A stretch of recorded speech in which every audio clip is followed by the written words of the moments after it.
your seat's already booked and you're going to be out of here. And I don't know about you, but I'm going to be out of here one way or the other. Whether it's when I die of old age or whatever God decides to take me home, or whether I hear that trumpet sound one day and I'm gone, I'm going to make sure that I'm riding the J train. Amen. I'm not going to be on the other one going down. I'm going to be on the J train going up. Amen. Now, how are you going to make sure you're on that J train going up? I'm going to throw a few statistics at you.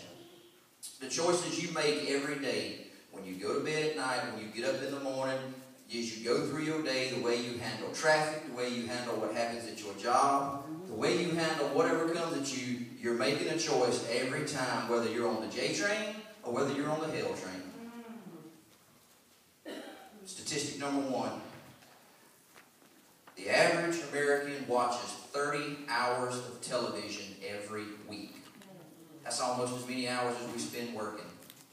Out of those 30 hours, statistics say that 10 hours of that is grotesque, horrible violence. People shooting people, stabbing people, running over people, blowing up people, raping, robbing, you name it. 10 hours of that 30 that you allow into your mind, into your spirit, is that. That's not getting you a seat on the J train. That's getting you a seat on the other train. That leaves 20 hours. 5 of those 20 that's left, you're seeing sexual innuendos. You may not see them doing it, but you see them leading up to it. You see the half-naked women, the half-naked men. Wherever it's at, whatever show it is, and it ain't got to be an X-rated show to see that nowadays. It can be your regular show that you see in the afternoons. It can be on the soap operas if you watch them. Don't.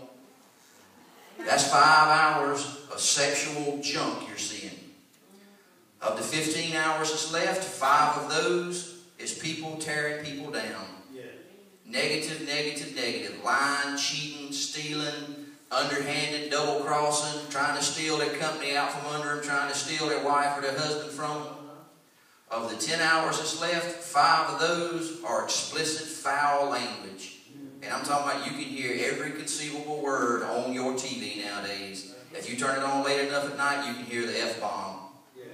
And if you don't be careful, you'll hear that during prime time. Come on. So 25 of those 30 hours that you pump into your mind is nothing but junk and filth. The 5 hours that's left are barely something good. You might see something uplifting. You might see somebody trying to help somebody or encourage somebody. Of course, now if you're watching Daystar or TBN or any of that stuff, that's all good and uplifting stuff. But how many of us can honestly say that those are the only channels we watch? I can't raise my hand on that.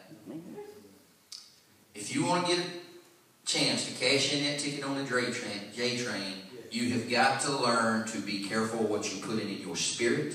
You have got to learn to be careful what you are saying to people during the day, where you are going during the day, what you allow in your ears, in your eyes. I used to tell the kids in the youth group all the time, if you take 2 bags and you fill one up with mud and you fill the other up with sugar, what happens when you squeeze that bag full of mud? Mud comes out. What happens when you squeeze the bag full of sugar?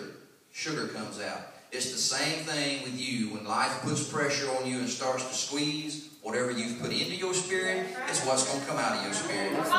If you've been watching the junk and the foul language and the mess and the carrying on, when the squeeze comes on, when somebody cuts you off in traffic, or when the boss man acts ugly to you and you ain't got nothing to do but just when he turns around, you want to get him. I had to deal with that Monday morning. The devil did everything he could. I had to call my pastor and get him to pray for me because I have not been that angry and that mad in a long time. Usually when Pastor asks me to preach on Wednesday, he knows when I'm on call. He won't ask me on the weeks I'm on call. When I get to work Monday morning, I usually go straight to my bosses and let them know, hey, I've been asked to preach Wednesday night. I'm not on call, so I need to make sure I get off at 4:30.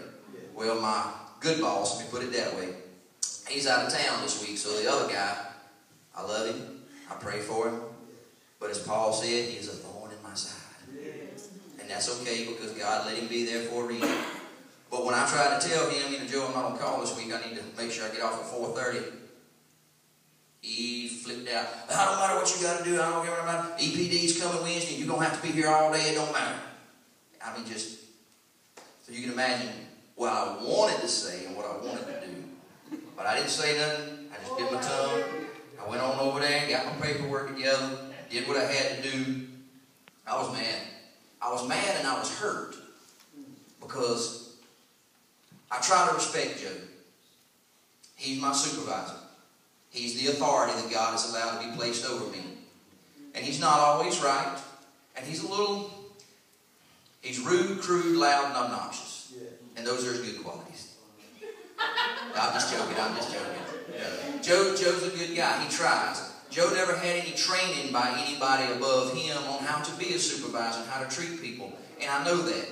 So I try my best to respect him at every turn. I let him know what's going on during the day. If something goes wrong and I have to change my direction, I let him know because that's what I'm supposed to do. And it hurt my feelings when he reacted to me that way. And I'm going to tell you what, anger will take you to a certain point. Hurt feelings will take you way over the top. So I had to go. I had to get out of there. I got my stuff together. I went out and do it, with my stuff. And phone rings. And I'm like, if I look down at this phone and it says Joe, I'm throwing it somewhere. That's just where I was at. But it didn't. It was Jerry. My other boss, he was off. And I said, okay. Flipped the phone up. I said, hello. He said, good morning. I said, no, it's not. I tried to stop myself, but I couldn't, You know how you don't want to say it, but he said, what's wrong? And I told him what had happened. And I said, well, look, you're off. You're up going through Tennessee, headed toward Indiana. I said, don't worry about it. It's okay. I'm off doing my deal. I said, I'm going to be all right. Don't worry about it. And he told me, he said, look, he said, if you need to, call me later. We'll talk. So you see, God sets things up. That's the man that I prayed for when I knew there were new bosses coming. I said, Lord, please just send me somebody who's fair and honest and does things right. And he did. So I'm going through my day, and it wasn't too long after that I called Pastor because, the devil was beating me with it. I was trying not to let him. You know how it is when he's coming at you and everything. You're sitting there trying to do your thing, and he's just rolling around. You ain't going to be there Wednesday. It ain't going to happen. You're not going to be there. You ain't going to give this message. And ain't nothing you can do about it. And Joe's boss, and you're going to listen to him. He was just tearing me up.